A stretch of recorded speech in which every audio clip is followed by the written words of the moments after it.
How dare you besmirch the pig? That's the best card in the deck, bro. Alright, Mr. Whitebeard main. Where are we putting the old man?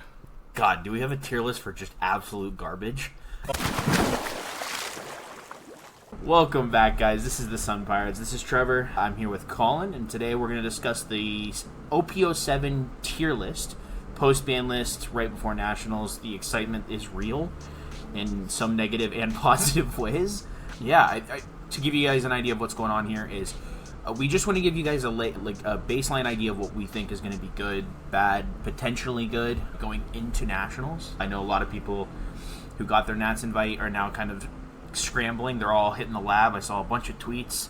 I think my favorites are like Impact and Clyde. They all hopped on Twitter and just said, all right, well, time to go in the lab for 2 months and cook. So, yeah, so that's one thing that we're all doing is we're sitting down and we're trying to figure out what's the best. There's a lot of like theories going around with how the meta is shaping because we're now in a slower meta. The best deck that was aggro, that could only be the best deck that was aggro, is gone, at least as of right now, and maybe that was gatekeeping some things.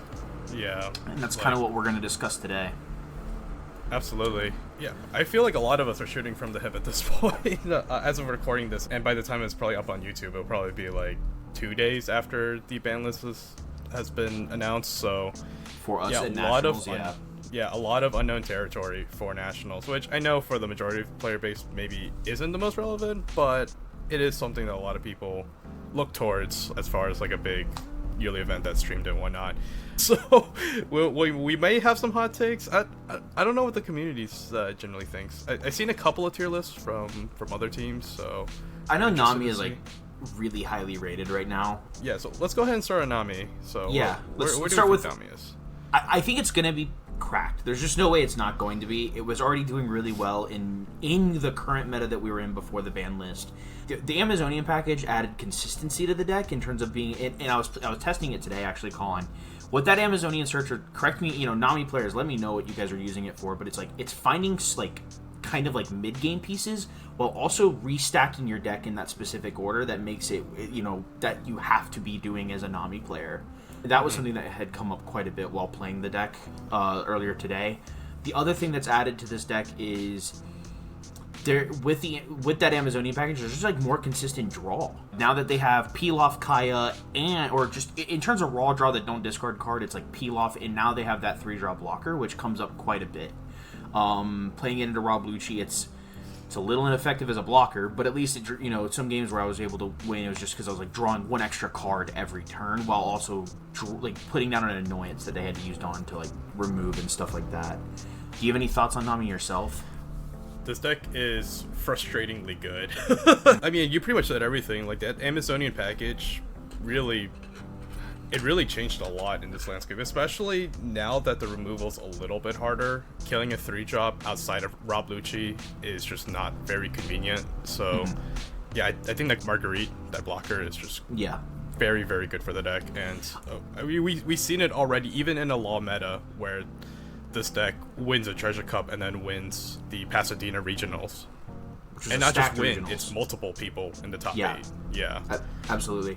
I think moving on, I kind of want to do this in like color order if you don't mind, Colin, here. I think let's stick to the blue decks, right? Yeah. Doffy is really good going into the meta, I think. And actually, I'm going to put Doffy and Boa in the same tier for me. Potentially good. And the reason being is I swapped the tiers. Oops. Oh, you're good. Solidly good, right? Solidly good, yeah.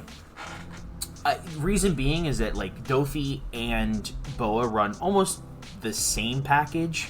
There's like a few missing cards in each for sure, but overall they have the same game plan. It's like card draw, counter early, stay healthy, and then let the high end carry like through Boa's. Boa's a really powerful card, especially going into a meta where now you're not dealing with super wide boards. Well, I would say as fast of wide boards like Law was doing. Exactly. 10-drop Kaido is really strong still. Grawl 4 is crazy. Actually, I want to test, in Boa specifically, I want to test the Bounce Kaido, now that we're out of the Law meta. Maybe the Bounce Kaido has a little bit more staying power. Stuff like that I think could add potential to the decks. And then Doffy just swinging 7 every turn and playing a body, or maybe even playing 2 bodies with the Jinbei is very strong. Still loses to Lucci. In our testing so far, it feels like it's still pretty bad into Lucci. even without stage. That would be my main concern with the two blue decks here, is that Lucci still... I still firmly believe that Lucci's going to still be a thing, as we'll get to.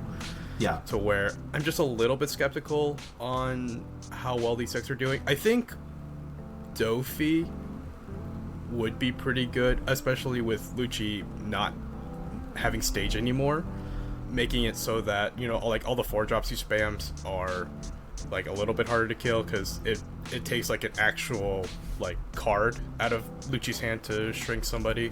Yeah. I guess same with Boa, since they run a lot of the same like 7 Warlord bodies, so I could see like the matchup's like more winnable, but I would still be worried as a Doffy or Boa player going into Nationals if there's still a lot of Luccis. Absolutely.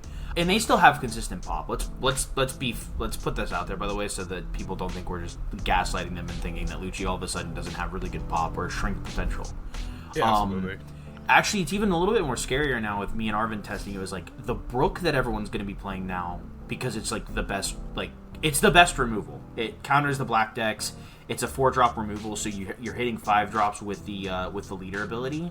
I will say too, if we're in like a very grindy meta where people are accumulating cards in hand like Luffy and Enel, access to 4-drop pudding is also pretty big game for the blue decks. So even against Nami too, actually, having access to pudding is pretty helpful. That was the reason I think, because Nami is seen to be like maybe the first or second best deck in the meta, every blue deck just raises up in potential, even if it's like Ivankov from like Cope to potentially good tier, because of the fact it can run Gion and pudding. Speaking of Ivankov, where do we want to put him? I feel like Cope. I still think it's still Cope. Good enough. It's still Cope. Yeah. I don't think it's even potentially good. There is the idea that maybe because decks that can use Dawn effectively to play multiple bodies is now even better. The reason behind like why Doffy kind of like goes up in stocks. Anything like Gecko Moria, the card can cheat out other bodies while playing itself, is really effective. And maybe there's a world now where the 7-cost Ivankov and the 6-drop Luffy is actually really strong. And I say this mostly because like Enel, like most yellow decks don't run blockers. Nami's blocker gets removed by blue cards pretty effectively, so maybe the double attack Luffy, you know, all Cope. As we just said, we put him in the Cope tier. It's all Cope, but like I would love to Cope, right? I love being on a Cope train for me, but specifically, I don't know about you, Colin, but I want to try it for sure. Yeah, it's probably worth trying. I still feel like Ivankov's appeal, because like it was most talked about in OP8 in the law meta, was that the appeal was that you're spamming a bunch of 7k bodies against law because it takes double shrinker. Again, I could be wrong. Maybe there's something there, but I'll believe it when I see it, right? Yeah. Maybe we'll talk to a few local players who like Ivankov and we'll see what we can do. I think other than that, the last blue deck that I count as a blue deck would be Rebecca, right? Maybe even then she's still a black deck. I don't count Reiju as a blue deck. She plays 8 blue cards and then the rest are purple. That's fair. This is also unknown. This is something that I was going to talk to you about. There's some combos that I'm thinking of that could be kind of cool and cute that maybe make her potentially good because of the explosive boards you can build. I brought it up to you as like just playing like Sanji to play Moria, the 9-cost Sanji to play the Moria off the top of the deck. Even if it's not playing, like even if it's still going for its same strategy. Though? Like, I don't know, but we got to figure that out. Okay. Unknown Look, territory, I didn't say this is good. You know, this is unknown territory. All right, I want to try new things. You know, I don't want to be a Nami player going into nationals. That's not what I would prefer to be doing. So we gotta test everything. I don't want to speak too much on something like unknown territory, but if you have anything else to add to Rebecca, you can go ahead. But I don't have anything else. Unknown territory. Leader who can't swing is usually always bad, though, in my opinion. Yeah, a leader that can't swing in what may potentially be a Nami-centric meta. And again, guys, like, I know a lot of you hate Nami, but like, there really is potential that Nami is that good. I wouldn't feel comfortable bringing a non-attacking leader in that kind of environment. Although Kongun Luffy is still a thing. I suppose. There is the idea that like you can just shotgun a Nami down to 0 and kill him instantly out of nowhere. Okay, that is fair. Like Kongun Luffy up to 20 and just like 20 kill you. Yeah, that is a fair thing. I think other than that, let's move on to green, because Bonnie's right up front there, and I wanted to talk about some Bonnie. I think Bonnie has really good potential. With its worst matchup being gone, and its other matchup that's not that fun to play against kind of nerfed in terms of its wide board control. I want to get your opinion first, because I'm excited for this deck. Bonnie, I think, is at least the top of solidly good, if not cracked. And, like, I'm just gonna go ahead and do this. It's not without talking about the elephant in the room, Luffy, right? Yeah. She has such a good matchup into Luffy, and Luffy, whether he be like S tier or A tier, I think Bonnie would follow because like no matter how good Luffy actually is, I think he would be very popular. That's kind of my take on it, especially since, you know, even in the LoL format, he's still been topping. Like there were a bunch of Luffys in the top cut of Pasadena, right? Yeah. So a lot of people are looking to this leader now, especially. Like, again, it's so hard to tell. I think both of these decks have the inherent power level that belong in either A or S tier. It's tough for me to say. I would say Bonnie's probably at least the top of solidly good. I think she has more play into Lucci now that they don't have stage anymore. Yeah. And especially with Law being gone, is like one of her bad matchups is gone. So I think Bonnie stocks go up pretty significantly. I don't disagree. Also excited to play her because Zoro, 9-drop Zoro, has more potential in this meta now because Law is out of here. We can actually get to chance to play the 9-cost Zoro more and have a good time. That might be the tool too that Bonnie gets against Nami as well. Just like I think 9-cost Zoro is a pretty big game versus Nami. Yeah. Up next, I think it's Uta. I think potentially good. It's consistent. So yeah. It's consistent. It runs 8-drop Kid. It can run Hody, honestly. Now that Law's gone, maybe it can like tech in some Hodies to just have like an aggressive version of like add some aggro to it. I don't know how you feel about that, but yeah, I like Uta. It was doing something in OP6, I believe, if I remember correctly. It was doing some things, and maybe with the boogeyman gone and one of the other boogeymans kind of hindered a little bit, maybe it can come back a little pretty well. But how do you feel? Yeah, I would agree, potentially good. As far as green decks go, she's probably still less good than Bonnie. I'm wondering, like, again, against Luffy and Nami, I just haven't seen this matchup enough. I'm wondering how good she would do, because she doesn't really have that many ways of interacting with what Luffy's doing. That's kind of my concern. With Nami just going wide without minusing your Dawn, like in Law, is actually pretty decent, so I'd say she has some things going on, but yeah, like we said, potentially good. It just might be just a hair below what the other decks are doing. Uta does have backlight, thankfully, so it can maybe kill some of the early 5-drop Luffy pressure that would be probably played, or the ace pressure that's played by BY Luffy. The other thing is Uta can still run Zoro, and being that it's a 5 health leader with very good blockers, it has access to Luffy, which is probably one of the better blockers in the game because it helps build a wide board. It may have potential to put the Zoro down safely and then just swing for a lot multiple times and kind of just OTK the Luffy player out of nowhere. That is true. I will give that to both of the green decks, is that, like, now with Law being gone, you can kind of afford to play more top end. Yeah. So, yeah, the 9-drop Zoro would be a pretty good tool against both of the S tier decks that we have. Going on next is Perona. I don't know much about Perona. I'm not gonna lie to you guys. I want Colin to talk about it. I know he's played it a bit. I know he's more of the control player than me. I would put Perona at potentially good. Yes, like, Law's gone, so being like a 4 health leader has more equity nowadays than before. Funny enough, she could also play the 9-drop Zoro, so I could definitely see that that Perona players might play that, but in expectation of both of the S tier decks here. Yeah. I'd still put her like where I have her potentially good, as far as I would still be skeptical against her performance versus Lucci. I think Lucci still would go over the top of her. And even some of the other decks, like, I think Luffy still has plenty of game against Perona. Like, even the blue decks, too. If Doffy just goes too wide, yeah, I don't know. It's tough to say with Perona. No, absolutely. I would put her potentially good. I still think the cards she has access to are still just a hair below. Especially like if it's like Samurai Perona where they like to draw a lot of cards, it might not be that great against the blue deck Star Blank Pudding. Yeah, I can agree with that. That's always been my issue with Perona, is like she has an identity crisis within her core, the cards that she wants to run. You know, she can't even run Navy effectively. She can't run Thriller Bark effectively.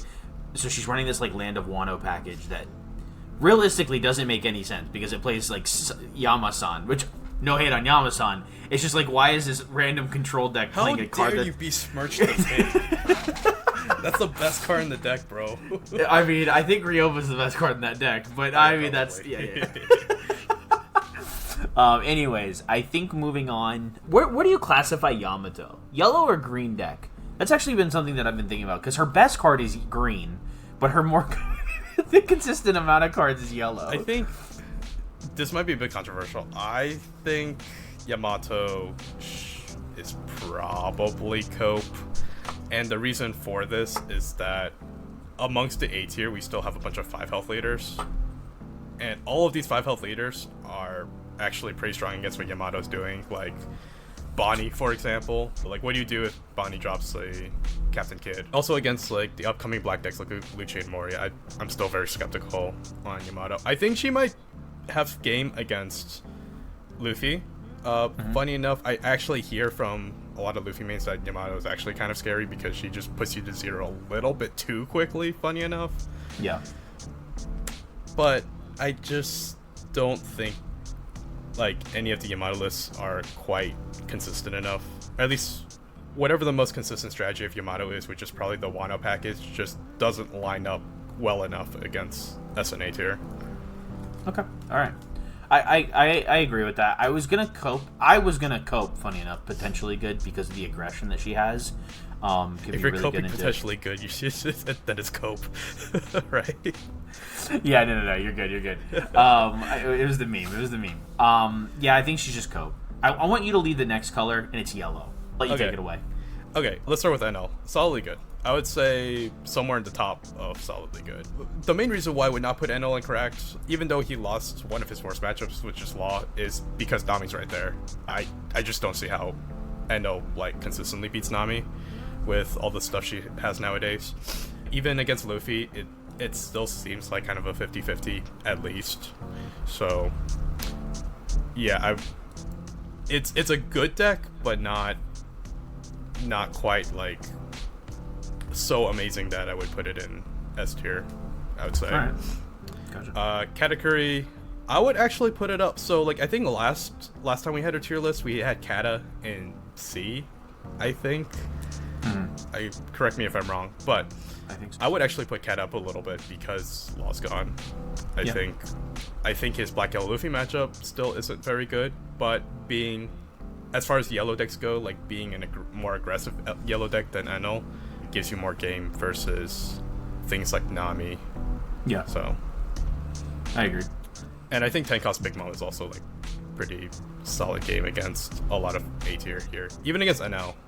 Just being the biggest possible body that you can play on the table. And then be or purple yellow Croc. Where do you sit in that one at? Because I'm sorry, Croc fans. I'm sorry. Yeah. I lost the set against Chris for the Croc-off, and yeah, I don't know. This deck's okay. It's okay. I legit been like trying to test it, and it just feels like a worst version of NL because you're playing like a lot of the same boss monsters. But at this point, I'm like, why am I not just doing this in NL, right? Because the main difference between Croc and NL is that, of course, Okama weight is like a really big deal, but it really just kind of serves pretty similar to NL's hero power. So why bother? And Enel has access to Raigo. I can't really Raigo in Crocodile. Otherwise, I just straight up die on the crackback. So yeah, makes sense. Yeah, it's cope. all right. I don't mind that. I think next let's go over some black leaders. I know you've played a lot of the black leaders in your time of playing the game. So where do you stand on a lot of these? All right, so yeah, here's the other elephant in the room. It's tough to say. I would put him somewhere between S and A. I think A, and I would say top of A, and for the reason that against both of the two S tier decks that we have, he's just not well matched up into. Yeah. Right? Like, historically, he's had a bad matchup into Luffy, and then Nami. I think the Nami matchup's, like, equally, if not worse, for Lucci, because, like, Nami just doesn't care about anything that he's doing, for the most part, right? I think the only thing that's a saving grace for the Rob Lucci players that you're playing, we brought it up earlier, is, like, the 6-drop Rook. That is actually, funny enough, a little annoying, because 3 to 4 times out of the game, they can probably go, like, just put 3 cards back in your deck. And something that Arvin did into me, which was hilarious, he, like, played over the Brook with Rebecca to grab the Brook again and then redid it. That was a little obnoxious. But yeah, I don't disagree. I think what Rob Lucci is going to turn into is kind of just like, if you can't beat me, good luck kind of situation. Getting past the other 2 decks, right? What's your thoughts on Moria? So, like, Lucci and Moria we can kind of talk about together. I think both of them are still solid against the rest of A tier, but just not amazing against S tier. I will say, though, like you said, they have at least some play against both of the S tier decks. So, like, for both of the black decks, we have the 8-drop E-Show, which is good against both of the S tier decks. I would even argue, despite Chris's gripes on our previous videos, I think Moria still has a bit more game into Nami because of Perona having access to that as a way of interacting with her. So I would say Moria is a little bit better versus Nami than Lucci is for that reason. I'd actually say the same thing for, like, against BY Luffy, right? Like, Perona's really good into BY Luffy. As you're swinging, and even if you're just swinging at bodies while they have a big, like, if they turn a body sideways or something, you can then go ahead and play a Perona, shrink their hand down, not give them a card out of life, and kill a body, or to potentially get more cards out of their hand if they kind of counter out of the body. Yeah, I don't disagree with that at all. I like that take. I think after that, then let's head on to these purple decks. I want to start with Reiju, because I think that's definitely the most hyped one going into the meta. I'm going to let you talk here, but I actually see cracked for this one. Is it too early to say cracked for Reiju? I want to throw some spice, you know? I want to throw some spice in the list. Yeah. I don't see how the next best aggro deck just doesn't leap up there in terms of playability, especially when this aggro deck has recursion. The reason that Law loses to Lucci a lot of times is because you run out of gas, right? Can you agree? I think you can agree with that, right? There's like that situation where you're running out of cards. This is a deck that can be aggro while pulling those aggro cards out of trash. That is a really cool thing. It's what makes that deck really strong, and it was unplayable while RP Law was around because that was the deck that could keep itself at 0 Dawn and be okay with playing at 0 Dawn somehow. And then now that Reiju is the only one that wants to care about low Dawn count, I think it's in prime position. This is the best time to be playing Reiju if you are a Reiju player. I think I would agree. So, this might be a bit of an overestimation. I would still leave her in S tier for the reason that on paper she just has really good tools against every other deck right now. Yeah. Like we said before in our previous tier list, like I generally thought she's a really good deck against everything except for Law. But now that Law's gone, you know, it's like free season for Reiju, right? Yeah. We have the free value, like cost value, so to speak, between like Porsche and Ichiji, that she has really strong game against the black decks. And even, I wouldn't even say Bonney too, just being able to get up to Judge and just burst with just a bunch of bodies out of nowhere. Against Luffy and Nami, of course, she has access to Pudding, which is a really big deal. And then, like, for all of these decks, really, just going on your second turn, going first, 3 Dawn, play Porsche, play Ichiji, have the 7k asshole that's just attacking you every turn. Yeah. From turn 2 is, like, just really strong. Honestly, it, like, effectively wins the game in a lot of matchups. So, yeah, I think she has a lot of potential. I would still say it's very similar to Law in the sense where it's like the only thing holding Reiju back for me personally is the consistency. I'm still a little bit skeptical on how consistent Reiju will be through like a 9-round tournament. Obviously, it did work for some people, right? Pasadena, we had a Reiju in top 32. The Europe No Heroes regional a couple weeks ago had, I think, 2 Reijus in top cut. Yeah.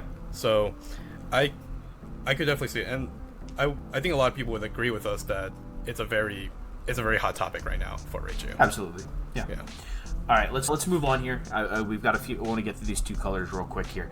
I want to say purple purple Luffy and green purple Doffy. Those are actually both potentially good for me. The meta really shapes up for green purple Doffy here. Again, the fastest deck's out of the meta. Not to say that Reiju's not got out of the meta. It can be very explosive, but that deck is very piece reliant, as Law could just draw 5 cards, and those 5 cards are bodies that are playable, right? Purple Doffy does really well, especially because of the fact that it can run Stage, the Birdcage, which is a really good card in a meta where like BY Luffy's really strong, Lucci's really strong, Moria's really strong, and now or Bonnie's, like, all these decks and Doffy, like, these are low-cost, mid-to-the-ground decks that turn sideways. It's like, oh, wait, Stage just kind of holds them down, and then it can play the 7-cost Kid, 10-drop Doffy, Zoro. Like, we keep bringing up Zoro in these green decks, but, like, Zoro is playable. It's a really good card. Yeah, for Doffy, I think you pretty much said it all. You know, being a 4-health leader in a world without Law is just better now. Luffy, I'm close to putting purple Luffy at solidly good. I'm very close. I want more testing. Very close. I would say maybe for now top of B for now.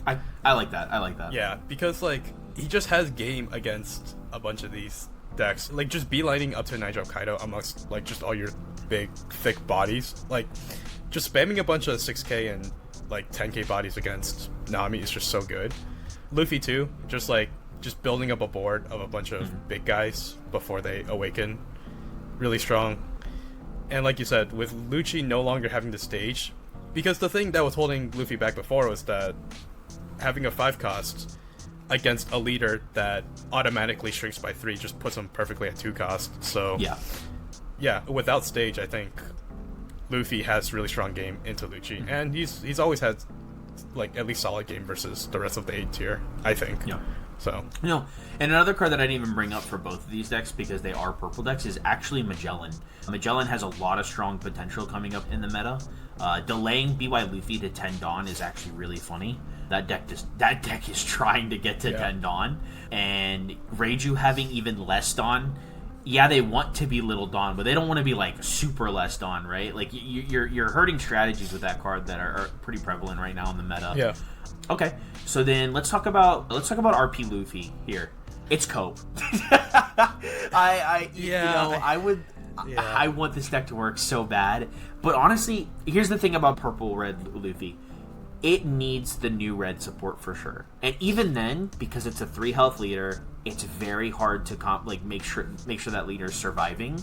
It's not a 6k leader with the draw power of Whitebeard, and it's not a red leader that has the healthiness of like a Zoro deck, right? It's just a shittier version of both. And it's trying to do something that purple wants to do, which is like ramp and survive, and then play these big bodies, but it just doesn't have the cards, right? Like, that's how I feel about the deck. It feels like a trap a lot of times. Yeah, I would agree. I don't know. It's like every time we test this deck, it just feels like Brick City, right? Yeah. If everything lines up for you, of course it looks like the best deck ever, but it just doesn't get there consistently. That's the biggest issue. No, I don't disagree. Moving on. Last purple deck in our pool here. Unknown territory. I'm close to putting him in B, dude. I'm so close, but it's probably unknown. That's the most fair way of putting him. Absolutely. He does really well into BY Luffy. Moria is also stopped by it. And then Doffy doesn't like the leader ability being stunned. Like there are some prominent decks for it to be an issue. I'll let you finish up on this, but I could see it, man. I'd be excited. Your Nami matchup's probably like not very winnable. I'll say. Yeah. But yeah, like when we were testing this for fun, like, and I was on BY Luffy, I could not find a way of beating Foxy, man. I was like, because you like stun my Moria and my leader, which are like my 2 biggest swings per turn, and I'm like, oh, what do I do now? Like you said, like stunning Doffy off of his leader ability is also like really good. Moria too.